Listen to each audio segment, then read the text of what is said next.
Hello guys, welcome to our YouTube channel. I hope you all are doing well. आज हम class 10th के लिए एक नई सीरीज लेके आए हैं। इसका नाम है सीरीज ऑफ लेक्चर 10वीं की जनता। 10वीं की जनता के लिए आज हम बहुत सारे लेक्चर्स की सीरीज लेके आए हैं। एक पूरा नया प्लेलिस्ट तैयार करेंगे। इसमें साइंस के चैप्टर्स का डिस्कशन होगा और एनसीईआरटी के क्वेश्चंस होंगे। बहुत प्रैक्टिकल अप्रोच तक हम इसका डिस्कशन करेंगे और फिर हर एक एपिसोड, हर एक लेक्चर के नीचे आपको एक डीपीपी दी जाएगी, डेली प्रैक्टिस प्रॉब्लम्स। उस लिंक पर क्लिक करके आप उन क्वेश्चंस को सॉल्व करेंगे। अगर आप चाहते हैं तो नीचे ईमेल एड्रेस दिया हुआ है, आप उस सारा सोल्यूशन का पीडीएफ बना के आप मुझे सेंड कर सकते हैं। उसके बाद वो सारे क्वेश्चंस चेक होकर आपके लिंक पर ही आपको अपना रिजल्ट भेज दिया जाएगा। आफ्टर 2 लेक्चर्स हम फर्स्ट लेक्चर की डीपीपी को डिस्कस करेंगे। डीपीपी डिस्कस करने के बाद हम आपका कमेंट में आपका कंक्लूजन लेंगे कि आपको कितना समझ आया, कितना समझ नहीं आया। लाइक जरूर करिएगा वीडियो को, कमेंट जरूर करिएगा कि आपको वीडियो कैसी लग रही है, क्या प्रॉब्लम्स आ रही हैं, क्या ठीक है, क्या गलत है। शेयर जरूर करिएगा और दूसरा सब्सक्राइब जरूर करिएगा, ये दबा के घंटा जरूर दबाइएगा।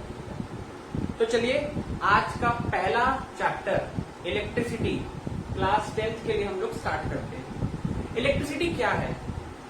इलेक्ट्रिसिटी हमारे डेली यूज की एक बहुत इंपॉर्टेंट फिजिक्स की बहुत इंपॉर्टेंट चीज है हमारे, जो डेली यूज आती है। स्टेटमेंट देखिए क्या लिखा है, electricity is a set of physical phenomena.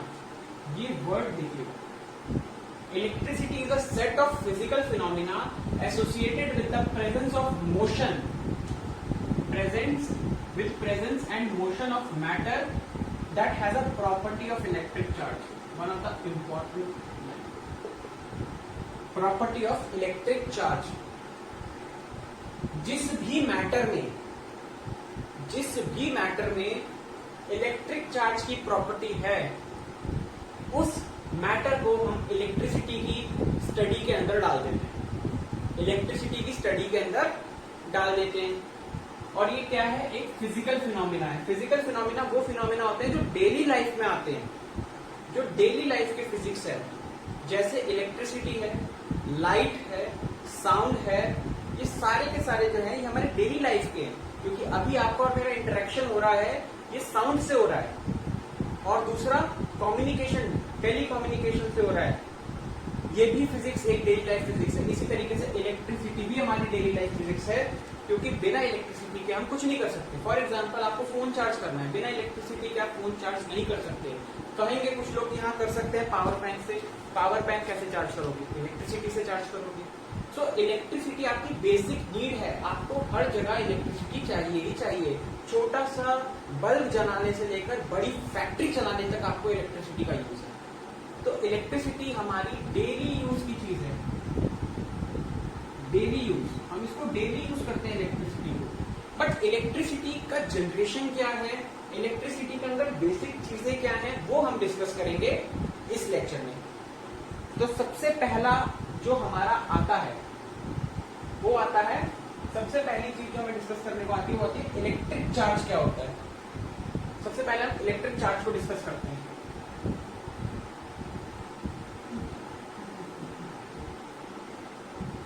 Electric charge क्या होता है? इलेक्ट्रिक चार्ज एक फिजिकल प्रॉपर्टी होती है। क्या होती है?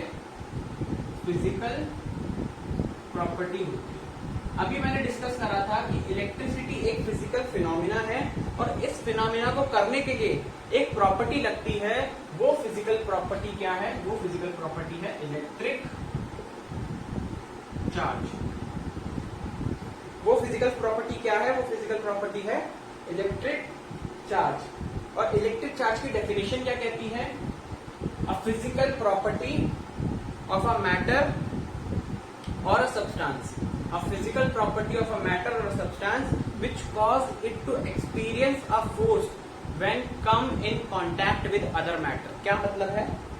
ध्यान से समझिएगा। पहले मैं आपको थोड़ा बेसिक और बताऊंगा। देखिए,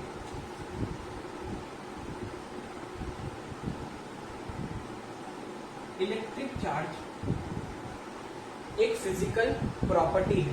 क्या है? Physical property.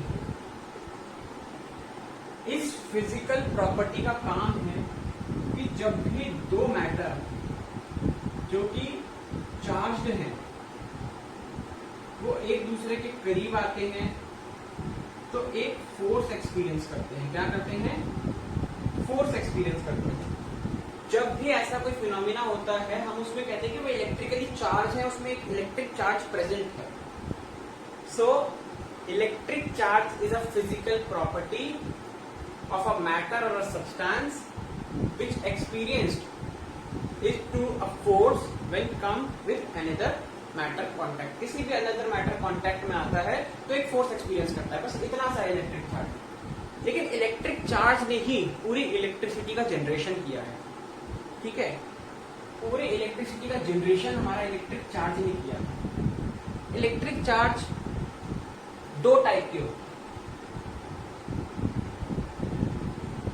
एक होता है पॉजिटिव चार्ज। ध्यान से देखिए, बहुत इजी कॉन्सेप्ट है आज का। एक होता है पॉजिटिव चार्ज, एक होता है negative charge.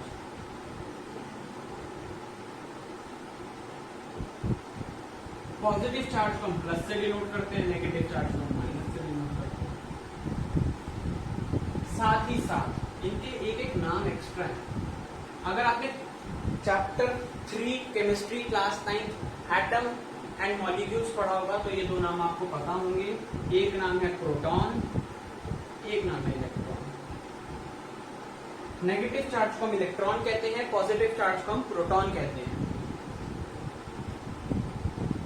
Positive charge proton, negative charge electron. क्या होता है ये और ये? अब मैं एटम के रिस्पेक्ट में आपको समझाऊंगा।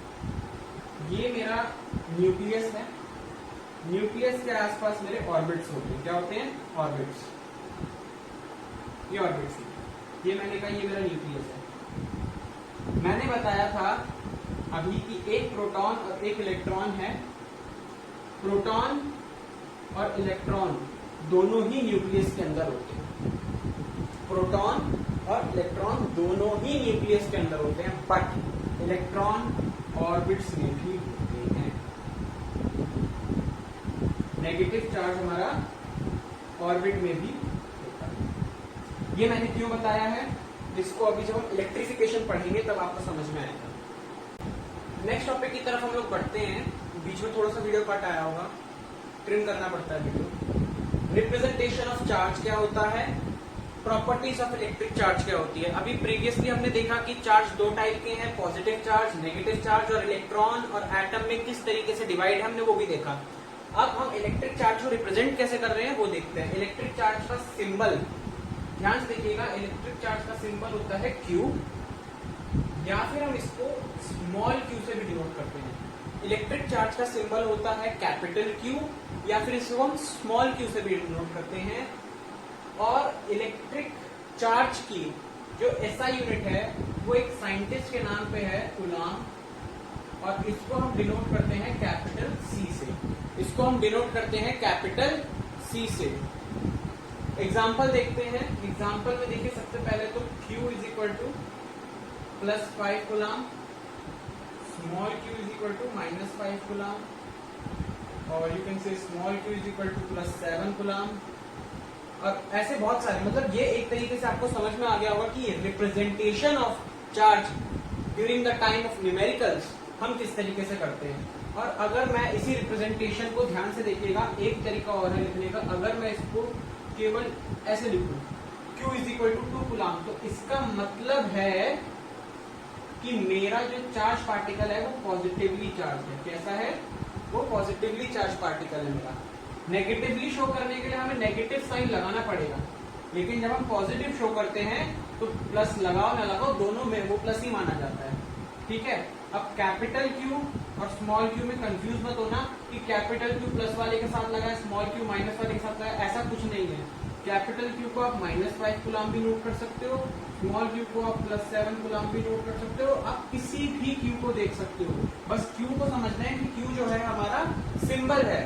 q हमारा बस एक सिंबल है, हम लोग q को एज अ सिंबल कंसिडर कर रहे हैं। हमारे को प्लस और माइनस से मतलब नहीं, प्लस और माइनस जस्ट शोइंग द किस टाइप का चार्ज है, पॉजिटिव चार्ज है या नेगेटिव चार्ज है, क्या पोलैरिटी है, इसको कहते हैं पोलैरिटी। किस चार्ज की पोलैरिटी क्या है, पॉजिटिव पोलैरिटी है कि नेगेटिव पोलैरिटी है, हम बस वो देखते हैं इसमें, और कुछ नहीं। ये अगर समझ में आ गया है, नोट करना चाहते हैं तो उसे नोट कर लीजिए। आगे बढ़ते हैं प्रॉपर्टीज ऑफ इलेक्ट्रिक चार्ज पे। हमारे पास 5 से 6 प्रॉपर्टीज हैं। 4 प्रॉपर्टीज आपके सामने यहाँ लिखी हुई हैं, 2 मेन प्रॉपर्टीज हैं, उसको हम नेक्स्ट स्लाइड में डिस्कस करेंगे। पहली प्रॉपर्टी है charges added algebraically. Let suppose मेरे पास एक चार्ज Q1 है जिसकी वैल्यू +7 कूलम है, एक चार्ज मेरे पास है Q2 जिसकी वैल्यू है +6 कूलम, एक चार्ज है मेरे पास जिसकी वैल्यू है -3 कूलम। तो हम इन तीनों को ऐड कर सकते हैं एल्जेब्रिकली, हम इन तीनों को ऐड कर सकते हैं। आफ्टर एडिंग जो वैल्यू आएगी, इस पर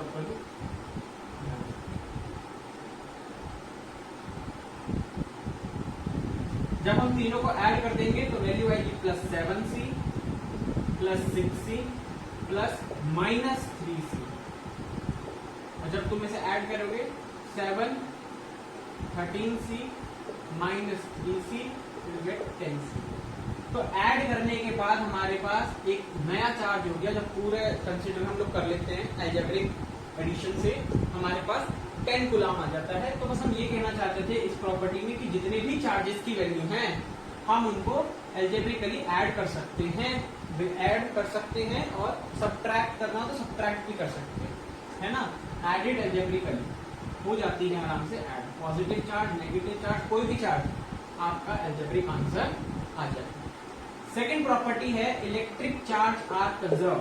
हमने पढ़ा था energy can neither be created nor be destroyed. Similarly charges can neither be created nor be destroyed. इनका जो नेट वैल्यू है, जो इनकी एडिंग एल्जेब्रिक वैल्यू है, वो एक कांस्टेंट वैल्यू होगी, कुछ नहीं है इसमें। हम कहते हैं charges can neither be created nor be destroyed. Charges ना बनाए जा सकते हैं ना बिगाड़े जा सकते हैं, बट जब हम सारे चार्जेस को ऐड करेंगे तो हमारे पास एक कांस्टेंट वैल्यू आएगी। हम ये कह रहे हैं बस, charges can neither be created nor be destroyed. जब हम उनको सबको ऐड करेंगे तो हमारे पास एक कांस्टेंट वैल्यू आएगी। ये है electric charge are conserve. Third and fourth important है, ध्यान से देखना। लाइक चार्जेस और अनलाइक चार्जेस, पहले पता होना चाहिए कि लाइक और अनलाइक चार्जेस होते हैं। लाइक चार्जेस वो चार्जेस होते हैं जिनकी सेम पोलैरिटी होती है, जिनकी पोलैरिटी सेम होती है। अनलाइक चार्जेस वो होते हैं जिनकी पोलैरिटी डिफरेंट होती है, जिनकी पोलैरिटी डिफरेंट होती है। पोलैरिटी मैंने अभी बताया है, हम कहते हैं प्लस और माइनस को। प्लस और माइनस को पोलैरिटी कहा जाता है।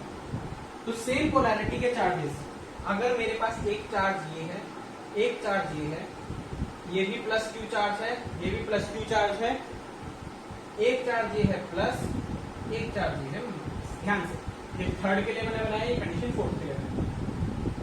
हमेशा याद रखना, लाइक चार्जेस जो हैं आपस में कभी भी एक दूसरे के करीब नहीं आएंगे। आपने मैग्नेट देखा है, आपने मैग्नेट में देखा होगा कि जब भी नॉर्थ और नॉर्थ सामने आते हैं तो वो एक दूसरे पे टकराते नहीं है, वो एक बीच में दीवार सी बनती है।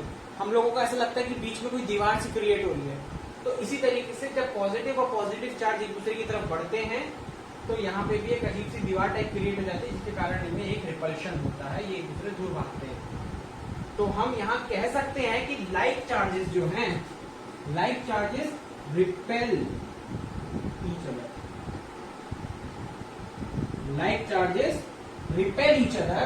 लेकिन अनलाइक चार्जेस में पोलैरिटी डिफरेंट है, एक नॉर्थ है तो दूसरा साउथ है, दोनों अट्रैक्ट हो जाते हैं। ये इस तरफ बढ़ता है, ये इस तरफ बढ़ता है, दोनों अट्रैक्ट होते हैं। तो अनलाइक चार्जेस अट्रैक्ट होते हैं।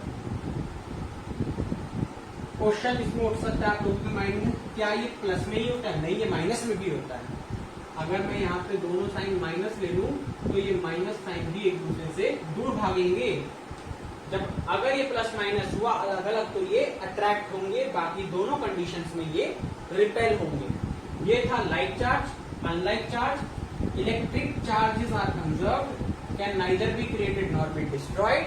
बस इसका added algebraic sum constant value होगा, जो कि हमने ऊपर करके दिखाया है। आगे बढ़ते हैं नेक्स्ट प्रॉपर्टी की तरफ, और ये फाइनल प्रॉपर्टी है और ये ही इंपॉर्टेंट प्रॉपर्टी है। बहुत इंपॉर्टेंट प्रॉपर्टी है ये, क्योंकि इससे कई साल न्यूमेरिकल्स आए हैं। ठीक है, आप लोग ये न्यूमेरिकल देख भी सकते हैं, ये भी हम लोग डिस्कस करेंगे। ये 2015 में आया था न्यूमेरिकल, 2015 में न्यूमेरिकल आया था। क्वेश्चन देखेंगे उससे पहले हम ये प्रॉपर्टी समझते हैं। क्या कह रही है? Electric charges quantized. क्वांटाइज्ड का मतलब होता है डिस्क्रीट पैकेट्स। डिस्क्रीट पैकेट्स मतलब आपको समझाते हैं इसको। बेसिकली एक फॉर्मूले से हमें समझना होगा।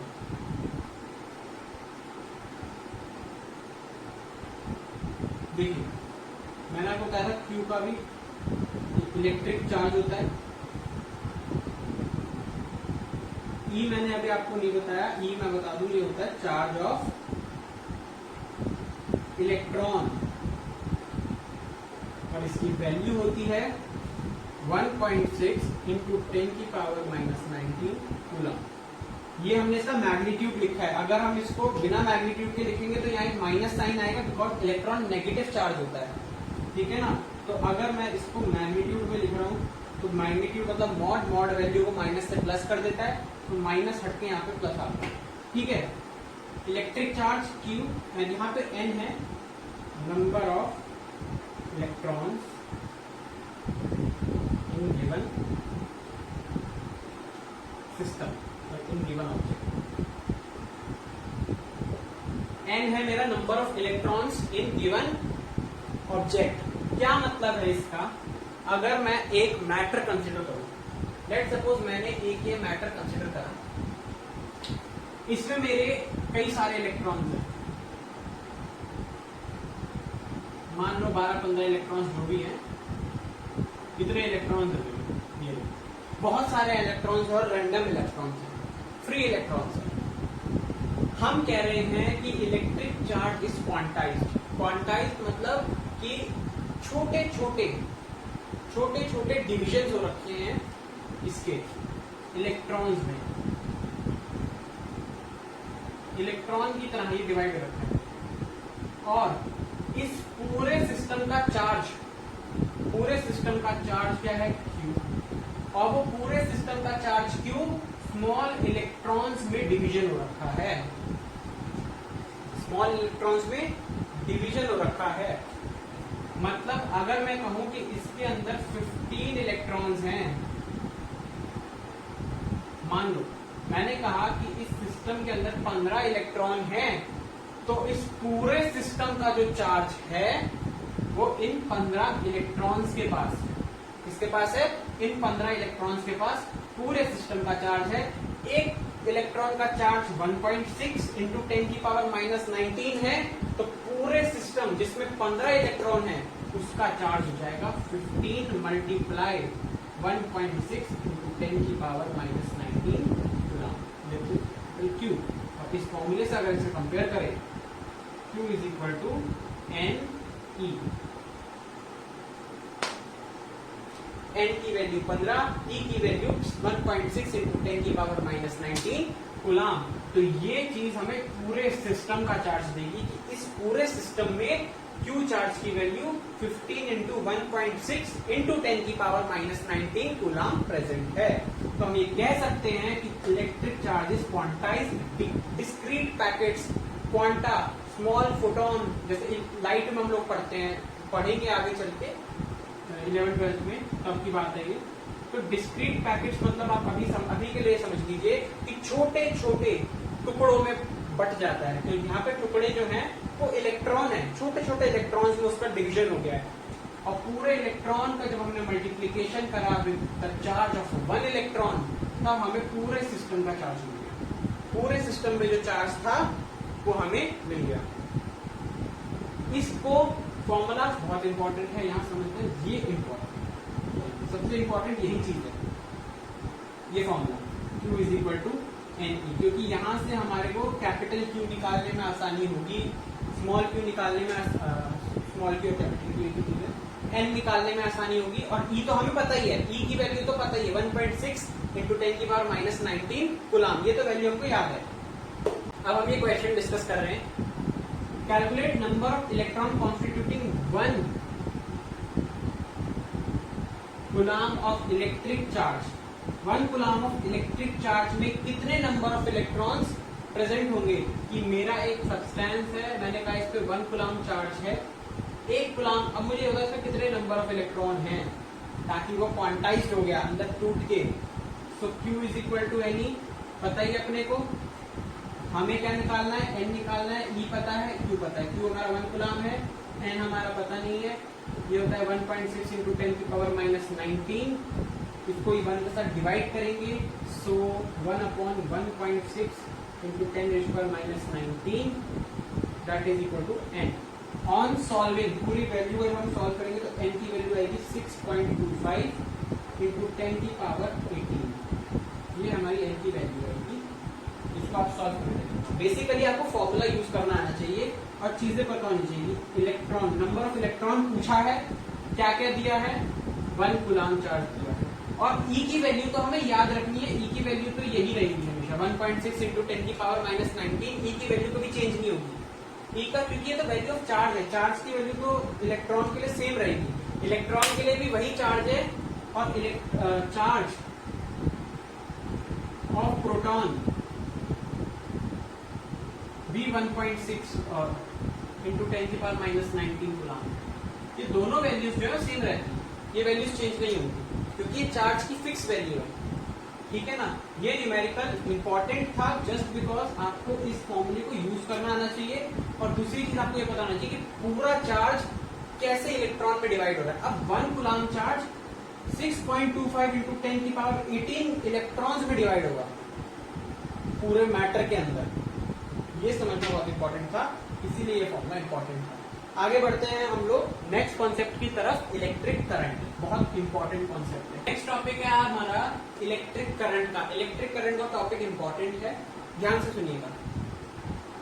जब भी किसी कंडक्टर में, कंडक्टर मतलब कोई भी इलेक्ट्रिसिटी को कंडक्ट करने वाली वायर या कोई भी मटेरियल, जब भी किसी कंडक्टर में चार्ज का फ्लो होता है एट अ गिवन टाइम, तब हम उसको कहते हैं कि उसमें करंट फ्लो हो रहा है। एग्जाम्पल लेते हैं, हम लोग अपने मोबाइल फोन को कहते हैं कि मोबाइल फोन चार्ज हो रहा है, मोबाइल फोन चार्ज हो रहा है, तो मतलब उस वायर के थ्रू करंट का फ्लो हो रहा है, और करंट का फ्लो कराने के लिए हम लोग कहते हैं कि चार्ज का फ्लो हो रहा है। किसका फ्लो हो रहा है? इलेक्ट्रिक चार्ज का फ्लो हो रहा है। हम कहते हैं कि हमारा फोन चार्ज हो रहा है, चार्ज होने का मतलब उसमें इलेक्ट्रिक चार्ज का फ्लो हो रहा है, और वो करंट उसमें ट्रेवल कर रहा है ताकि हमारा फोन चार्ज हो जाए। तो rate of flow of electric charge in a given conductor known as electric current. Rate of flow of electric charge, electric charge का फ्लो किसी गिवन टाइम में फ्रॉम अ कंडक्टर, किसी कंडक्टर से, सब हम उसको कहते हैं कि उसमें इलेक्ट्रिक करंट है। यहाँ पे इस स्टेटमेंट का क्या मतलब है? रेट ऑफ फ्लो, इसको हम कहते हैं टाइम के लिए, टाइम के लिए हम इसको कहते हैं कि रेट ऑफ फ्लो, इतने टाइम में करंट फ्लो, चार्ज फ्लो कर रहा है, तो उस कंडक्टर में इलेक्ट्रिक करंट भी फ्लो कर रहा है। इस स्टेटमेंट को हम एक तरीके से और लिख सकते हैं, फ्लो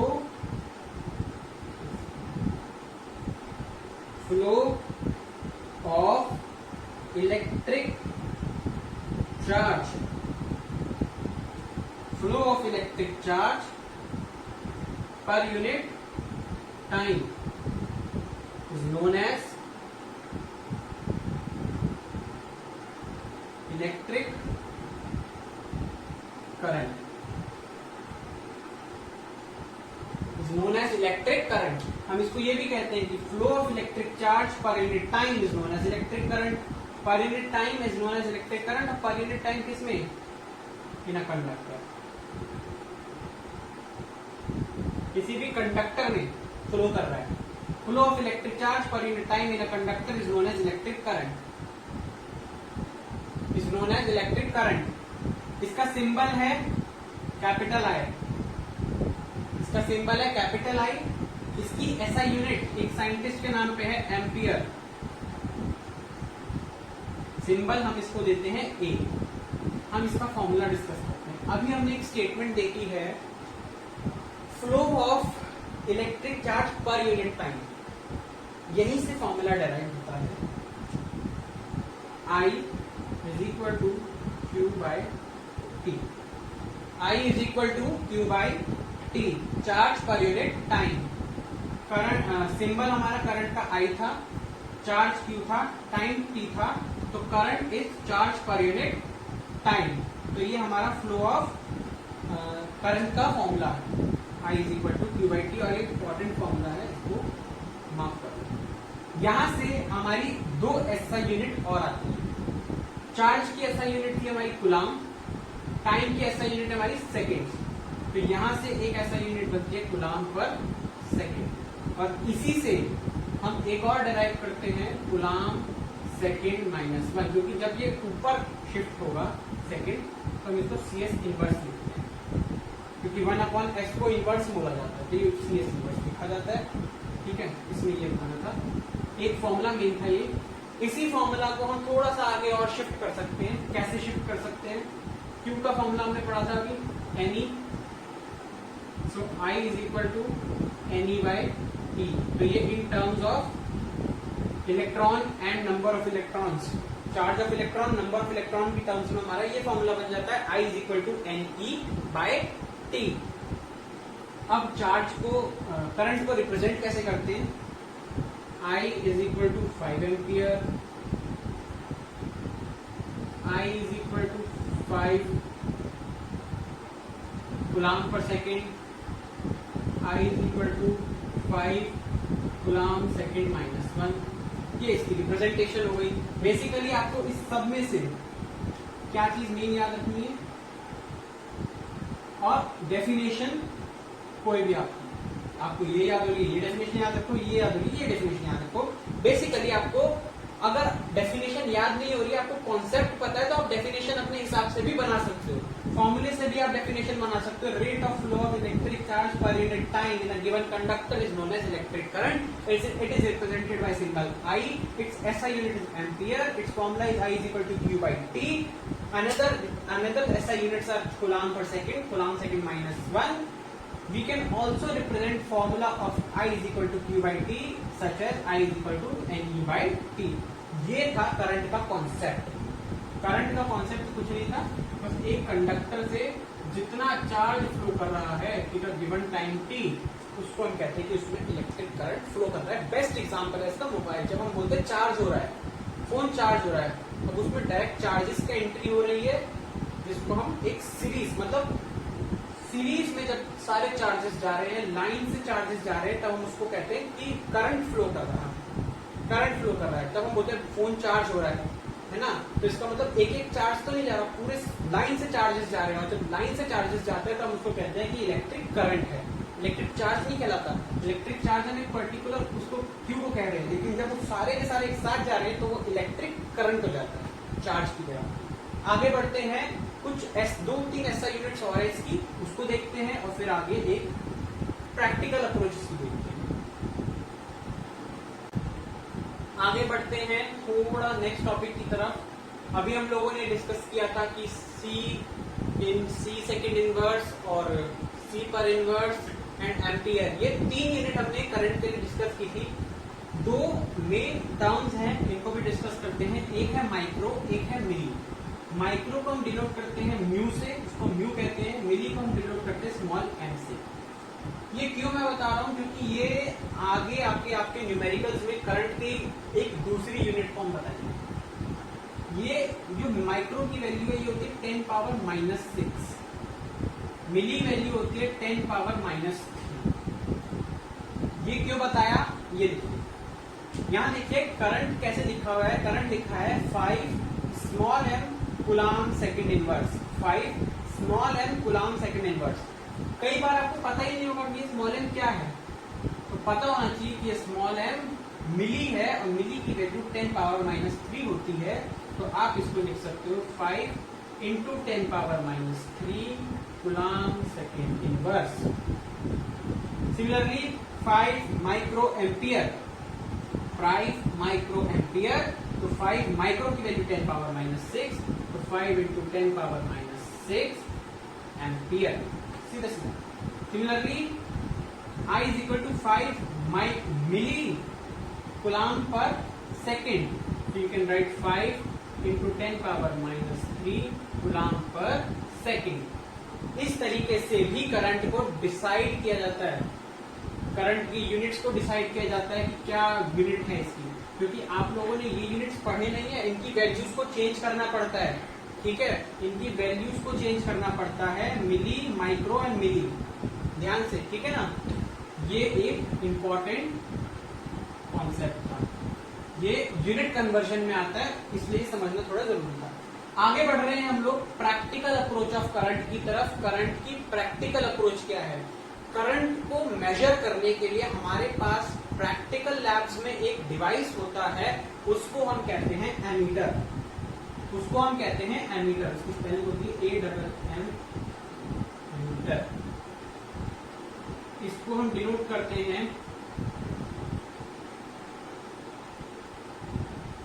इस सिंबल से, यू कैन सी, यहां भी ये बना हुआ है। क्या काम है इस एमीटर का? एमीटर का काम है measure value of current, measure value of current in given circuit. किसी सर्किट में कितना करंट फ्लो कर रहा है उसकी वैल्यू को मेजर करके बताना। फॉर एग्जाम्पल हम कहें करंट 3 एम्पियर का है, तो इस एमीटर का पॉइंटर 3 की तरफ जाएगा। दो वर्ड्स होते हैं, ध्यान रखिएगा, एक वर्ड होता है मेजर करना, एक वर्ड होता है डिटेक्ट करना। इन दोनों में ये डिफरेंस है। क्या डिफरेंस है? ये हमें वैल्यू बताएगा कि कितना करंट फ्लो कर रहा है। ये डिटेक्ट, एक एपरेटस और होता है, उसका नाम मैं आगे आने वाली वीडियोस में बताऊंगा। वो एपरेटस क्या करता है? वो ये बताता है कि इस रीजन में करंट है कि नहीं है। वो वैल्यू नहीं बताता, वो ये बताता है कि इस रीजन में करंट है कि नहीं है। वैल्यू बताने के लिए हमें एमीटर यूज करना पड़ता है, लेकिन अगर हमें पता करना है कि करंट है कि नहीं है, उसके लिए फिर हम वो दूसरा डिवाइस यूज करते हैं, जिसका नाम मैं आगे आने वाली वीडियोस में बताऊंगा। और अगर आपको सर्च करना है तो आप गूगल पर सर्च करिए और कमेंट में मुझे जरूर बताइएगा अगर आप सर्च करा, ठीक है। उसका नाम स्टार्ट होता है जी से, सर्च कर लीजिए, वरना आगे आने वाली क्लासेस के लिए बने रहिएगा तो आपको आगे आने वाली क्लासेस में मिल जाएगा उसका नाम, ठीक है। तो measure the value of current, current की वैल्यू को मेजर करने वाला जो डिवाइस है वो एमीटर है, ठीक है ना। ऑलवेज कनेक्टेड इन सीरीज, ये बहुत इंपॉर्टेंट स्टेटमेंट है और पक्का क्वेश्चन आता है। Always connected in series because it has no resistance value. ये रीजनिंग क्वेश्चन है। Why ammeter is always connected in series in a circuit?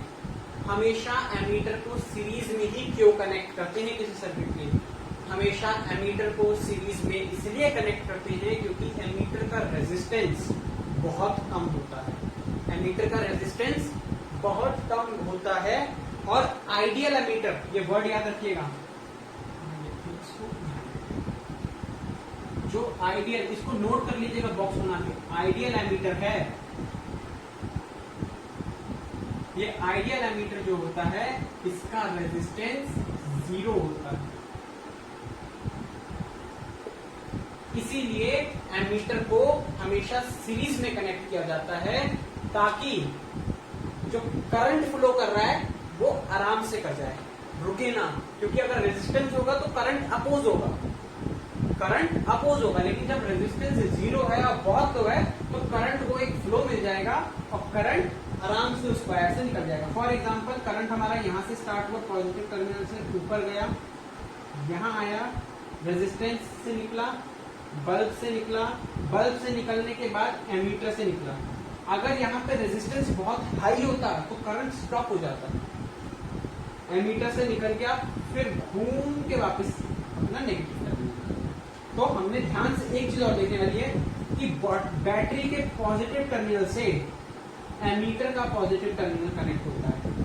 Battery के पॉजिटिव टर्मिनल से एमीटर का पॉजिटिव टर्मिनल कनेक्ट होता है और एमीटर के नेगेटिव टर्मिनल से बैटरी का नेगेटिव टर्मिनल कनेक्ट होता है।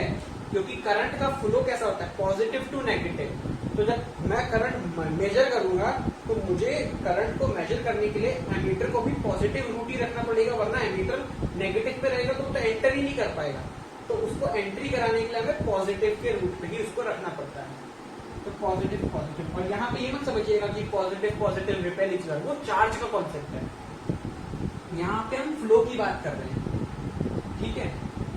तो ये कॉन्सेप्ट था हमारे पास थोड़ा सा 2 यूनिट्स का, एमीटर का। और अब एमीटर के अंदर हम आगे एक चीज और देखते हैं, इसकी लीस्ट काउंट कैसे निकाली जाती है। और एक बड़ी प्यारी सी डेफिनेशन है 1 एम्पियर की, ये देखते हैं ये क्या होती है। चलिए इसको डिस्कस करते हैं।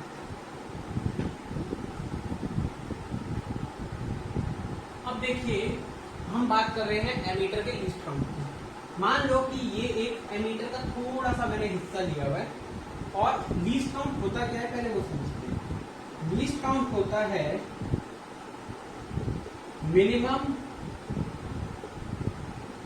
Minimum value of current that can be measured using given ammeter. जो भी एमीटर मुझे दिया हुआ है उसके द्वारा मिनिमम वैल्यू, सबसे छोटी वैल्यू करंट की जो भी मेजर करी जाएगी वो हमारी लीस्ट काउंट होगी। कैसे? एग्जांपल के थ्रू देखिए, मैंने एक छोटा सा हिस्सा एमीटर का काट लिया 0 एम्पियर से 3 एम्पियर तक। मुझे स्मॉलेस्ट लीस्ट काउंट निकालना है, तो क्या करेंगे, 0 एम्पियर से 1 एम्पियर तक कितने डिवीजन है काउंट कर लो। 1 2 3 4 5 6 7 8 9 10 डिविजन है। तो 10 डिविजन पर हमारा जो करंट है वो है 1 एम्पियर। 0 से 1 एम्पियर हो गया ना। तो 1 डिवीजन पे यूनिटरी मेथड आपने करा होगा, यूनिटरी मेथड है ये। 1 डिवीजन पे हमारा हो गया 1/10 एम्पियर। तो 1 डिवीजन पे हमारा जो हो गया करंट हो गया 0.1 ampere. This is my least count for this given. क्योंकि ये देखो सबसे छोटी वैल्यू ये है 0 के बाद, तो सबसे छोटी वैल्यू जो मेजर होती है आपको 0.1 एम्पियर, 0.2 0.3 0.4 0.5, इस पे आ गई तुम्हारी 0.5 0.6 0.7 0.8 0.9 1। अब ऐसी मैं बोलूं कि मुझे 15th डिवीजन पे करंट बताओ, तो कुछ नहीं करना। 15th डिवीजन पे करंट बताने के लिए 0.1 into 15 दैट इज 1.5 एम्पियर। और 15th डिवीजन ये रही, तो यहाँ पे करंट 1.5। इससे क्या हुआ, इससे करके हमें क्या मिला, इससे करके हमें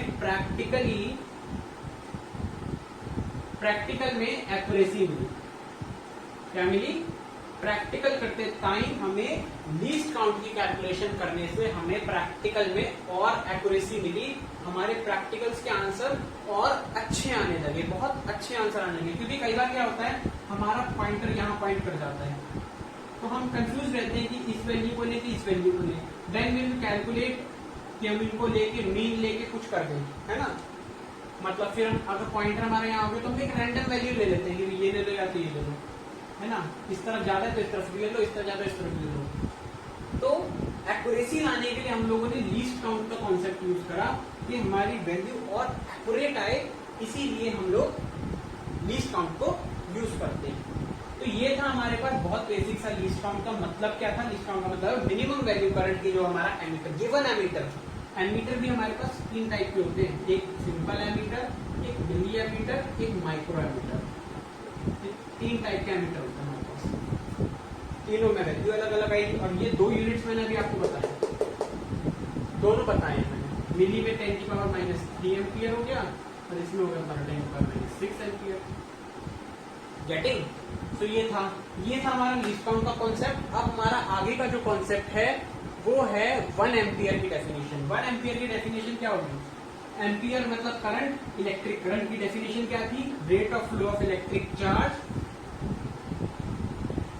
इन a given conductor is known as electric current. तो 1 एम्पियर की डेफिनेशन देखिए क्या होगी, when 1 coulomb of electric charge flow through given conductor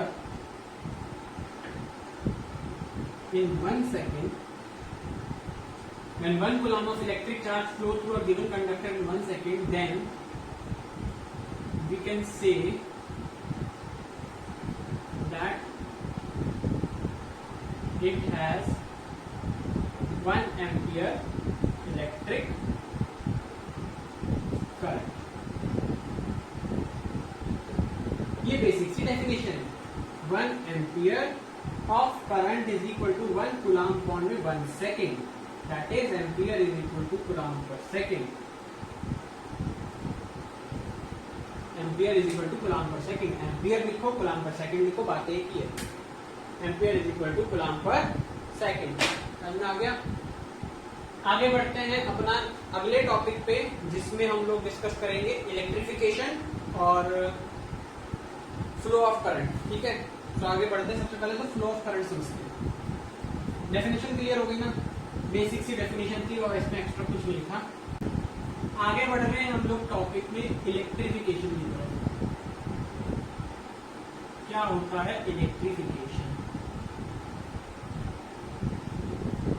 जब भी आपने लाइफ में एक्सपेरिमेंट जरूर करा होगा, स्केल लिया होगा अपने हेड पे रख करके, पेपर को रखा होगा, वो पेपर आपने देखे होंगे अट्रैक्ट हो रहे हैं या फिर रिपेल हो रहे हैं। ऐसा क्यों होता है? ऐसा इसलिए होता है क्योंकि चार्जेस इंक्रीज डिक्रीज होते हैं। मान लो ये कोई एक मटेरियल है, इस मटेरियल से मैंने किसी भी एक ग्लास रॉड को, मान लो ये मेरा ग्लास रॉड है और ये मेरा सिल्क क्लॉथ है, इस ग्लास रॉड से मैंने इस सिल्क रॉड को रब किया। क्या हुआ? इस सिल्क के जितने भी एटम के लूज इलेक्ट्रॉन्स थे, क्या थे? लूज इलेक्ट्रॉन्स थे, वो सारे के सारे इससे उतर के इस पे चढ़ गए, इससे उतर के इस पे चढ़ गए। जो बॉडी अभी तक इलेक्ट्रिफाइड नहीं थी, that is the glass rod, अब वो बॉडी कैसी हो गई? इलेक्ट्रिफाइड। क्या हो गई वो बॉडी? इलेक्ट्रिफाइड। हमने किसी भी क्लॉथ को लेके रॉड के साथ घिस दिया और जैसे ही हमने घिसना स्टार्ट किया, लूज इलेक्ट्रॉन्स कौन से होंगे? जो न्यूक्लियस से दूर होंगे। ये न्यूक्लियस है और ये हमारा एक ऑर्बिट, nth ऑर्बिट है। तो nth ऑर्बिट का जो भी इलेक्ट्रॉन है वो लूज होगा। लूज होने के कारण वो निकल जाएगा जैसे हम उसको रफ करेंगे, क्योंकि एक हीट जनरेट होगी, है ना, इसीलिए वो निकल के भाग जाएगा। और वो कहां चला जाएगा? वो इस रॉड पे आ जाएगा। ठीक है, वो इस रॉड पे आ जाएगा और वो रॉड जिसमें अभी तक कोई चार्ज नहीं था, वो अब कैसे एक चार्ज कंटेन कर रही है और उसमें क्या हो जाएगा? वो इलेक्ट्रीफाइड हो जाएगी। अब इलेक्ट्रीफाइड के कॉन्सेप्ट से कुछ ना कुछ चेंज तो आया होगा। वो चेंज क्या आया वो देखते हैं। वो चेंज ऐसा आया है कि मान लो ये मेरा क्लॉथ है, ये मेरी रॉड है। पहले हम बात करते हैं मास की, फिर हम बात करते हैं चार्ज की। जब क्लॉथ के एटम्स में से इलेक्ट्रॉन निकल गए, कैसे समझेंगे? लेट सपोज एक बकेट है, बकेट में 10 बॉल है। मान लो इन 10 बॉल्स में से मैंने 3 बॉल बाहर निकाल दिए। अभी 10 बॉल के साथ इसका वेट था 100 kg।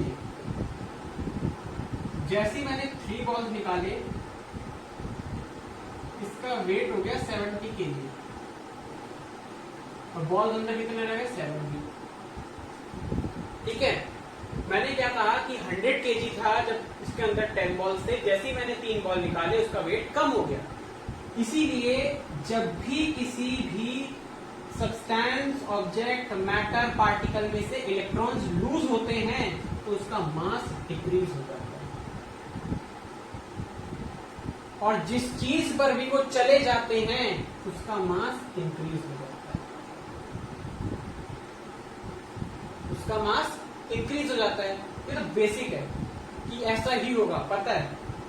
अब यहां से इलेक्ट्रॉन्स कम हो गए, पॉजिटिव चार्ज सेंटर पे था, लेकिन यहां से इलेक्ट्रॉन्स की वैल्यू कम हो गई। अब क्योंकि इलेक्ट्रॉन्स निकल गए तो इलेक्ट्रॉन्स कम हो गए, दैट मीन्स पॉजिटिव चार्ज ने अपना राज जमा दिया, और इसको हमने कहा पॉजिटिवली चार्ज, और इसको हमने एक और नाम दिया पॉजिटिव आयन। सिमिलरली चार्ज, यहां पे नेगेटिव चार्ज बढ़ गया तो ये हो गया नेगेटिवली चार्ज, और ये बन गया नेगेटिव आयन। ठीक है, पॉजिटिव आयन, नेगेटिव आयन, ये दो वर्ड्स आपको याद रखने की जरूरत नहीं है, बस आपको समझना है कॉन्सेप्ट क्या हो रहा है इलेक्ट्रिफिकेशन में, और नोट्स में आपको थ्योरी मिल जाएगी इसकी पूरी। ठीक है, तो मैंने आपको समझा दिया कि इससे इलेक्ट्रॉन्स निकल के इस पे गए, इसलिए इसका मास डिक्रीज हुआ, इसका मास इंक्रीज हुआ, और निकल के इलेक्ट्रॉन गए, इसलिए यहाँ पे पॉजिटिव चार्ज का दबदबा बन गया, यहाँ पे नेगेटिव चार्ज का दबदबा बन गया। ठीक है, अब क्या होना है, कितना मास डिक्रीज हुआ, कितना मास इंक्रीज हुआ, ये कैसे पता करें, है ना। ये पता करने का एक तरीका है, mass decrease number of electron into mass of electron.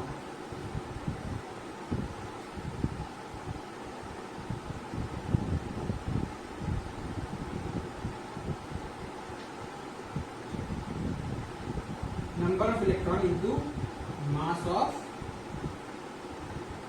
Electron, क्योंकि इलेक्ट्रॉन निकले, मास डिक्रीज कितना हुआ, जितने इलेक्ट्रॉन निकले और एक इलेक्ट्रॉन का मास, जितने इलेक्ट्रॉन निकले और एक इलेक्ट्रॉन का मास, कुल मिलाकर इतना मास का डिक्रीज हुआ। सिमिलरली मास इंक्रीज भी वही चीज है, नंबर ऑफ इलेक्ट्रॉन, इतने इलेक्ट्रॉन बढ़ गए और मास ऑफ इलेक्ट्रॉन, कितना मास है इलेक्ट्रॉन का वो वैल्यू, नंबर ऑफ इलेक्ट्रॉन, कितने इलेक्ट्रॉन बढ़ गए वो वैल्यू, दोनों वैल्यू मल्टीप्लाई करो, मास ऑफ इंक्रीज दोनों वैल्यू हमारे पास आ जाती है।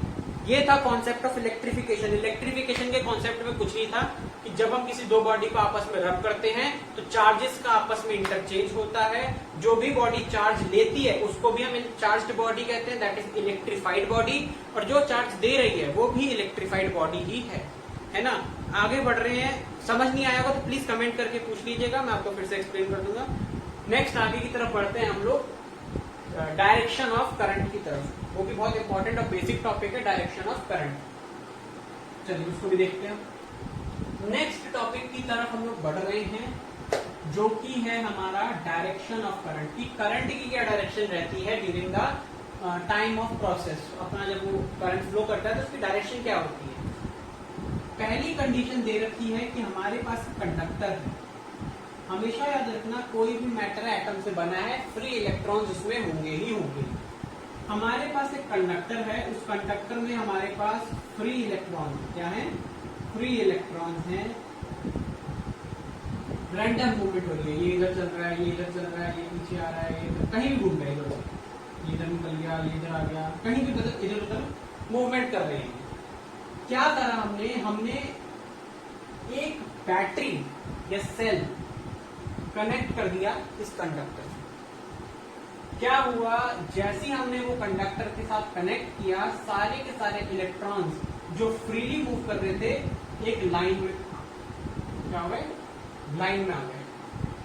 जैसी लाइन में आए उन्होंने, क्योंकि ये नेगेटिव है इलेक्ट्रॉन्स और हमारी ये साइड है पॉजिटिव, इन्होंने क्या किया, इन्होंने motion directly towards the positive terminal और सारे इलेक्ट्रॉन निकल के पॉजिटिव टर्मिनल की तरफ आने लगे।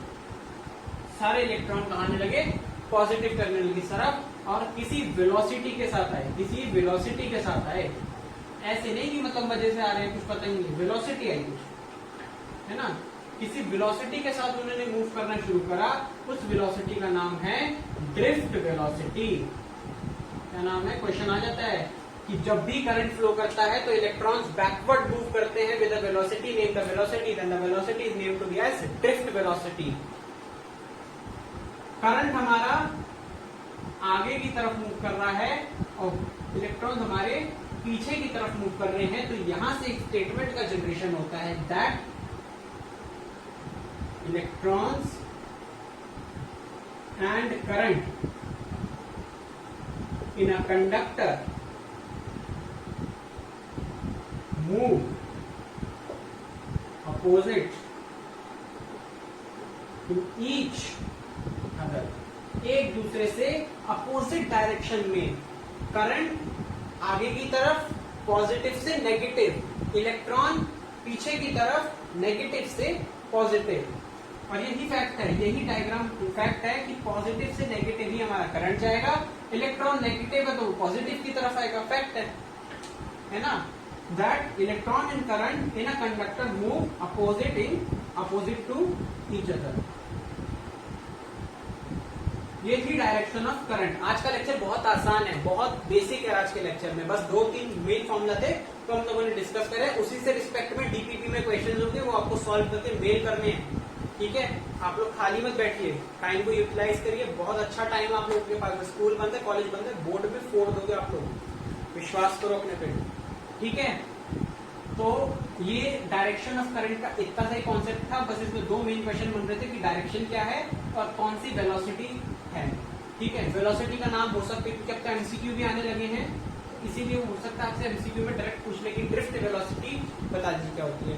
ड्रिफ्ट वेलोसिटी वही वेलोसिटी होती है जो एक मिनिमम वेलोसिटी रिक्वायर होती है एट इलेक्ट्रॉन्स को शिफ्ट करने के लिए towards the positive terminal of the battery. आज के सेशन का लास्ट टॉपिक हम लोग डिस्कस करने जा रहे हैं, दैट इज इलेक्ट्रिक सर्किट। उसके बाद कल के लेक्चर में हम लोग आगे बढ़ेंगे। लास्ट टॉपिक टुडे का है हमारा इलेक्ट्रिक सर्किट, उसको डिस्कस करते हैं। आज के सेशन का ये लास्ट टॉपिक है और बहुत बेसिक टॉपिक है, इतना तो सभी को आता है। इलेक्ट्रिक सर्किट क्या होता है? Electric circuit a close path that contain battery, resistance, bulb and other electrical components. Battery, resistance, cell, bulb, fan, TV, AC, fridge, कुछ भी लगा लो। सर्किट की अगर मैं बात करूं तो ammeter, voltmeter, bulb, resistance, rheostat, जो भी इलेक्ट्रिकल कंपोनेंट्स, स्विच, जो भी इलेक्ट्रिकल कंपोनेंट्स एक क्लोज पाथ में लगते हैं उनको हम इलेक्ट्रिक सर्किट कहते हैं। जो भी क्लोज पाथ में कंटेन होते हैं, battery, bulb, resistance, rheostat, voltmeter, की, वायर्स, एमीटर, जितनी भी इलेक्ट्रिकल कंपोनेंट्स हैं, जब एक क्लोज सर्किट में क्लोज पाथ में आते हैं तब हम उनको इलेक्ट्रिक सर्किट कहते हैं। उनको क्या कहते हैं? हम उनको कहते हैं कि वो एक इलेक्ट्रिक सर्किट है। सर्किट 2 टाइप के होते हैं हमारे पास, एक होता है ओपन सर्किट, एक होता है क्लोज सर्किट। ओपन सर्किट में क्या होता है? ओपन सर्किट में हमारे पास नो करंट फ्लो,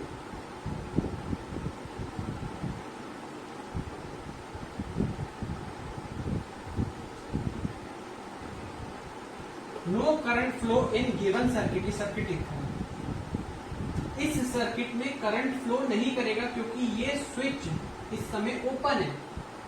इस समय ये स्विच ओपन है, इसलिए इसमें करंट फ्लो नहीं करेगा, इसलिए no bulb glow, bulb glow नहीं करेगा। अगला सर्किट है क्लोज सर्किट। इसमें क्या होता है? Current flow continuously, continuously current flow करता है इसमें क्योंकि ये क्लोज है, बंद है, इसका मतलब करंट यहां से निकला, यहां से निकला, यहां से निकला, यहां से निकला, यहां से निकला और यहां वापस आ गया, क्लोज हो गया। इसीलिए ये बल्ब ग्लो करेगा। क्या करेगा? ग्लो करेगा बल्ब। क्लोज सर्किट में करंट का फ्लो कॉन्टिन्यूअस होता है, ओपन सर्किट में करंट का फ्लो कॉन्टिन्यूअस नहीं होता है। और इलेक्ट्रिक सर्किट की बेसिक डेफिनेशन है when a close path contain battery, resistance, bulb, आप तो कोई भी नाम लिख दो, when a close path contain bulb, battery, resistance, cell and other electrical components, then it is known as electric circuit. ये तो बहुत बेसिक डेफिनेशन है, आप इसकी कोई भी डेफिनेशन आराम से बना के लिख सकते हो।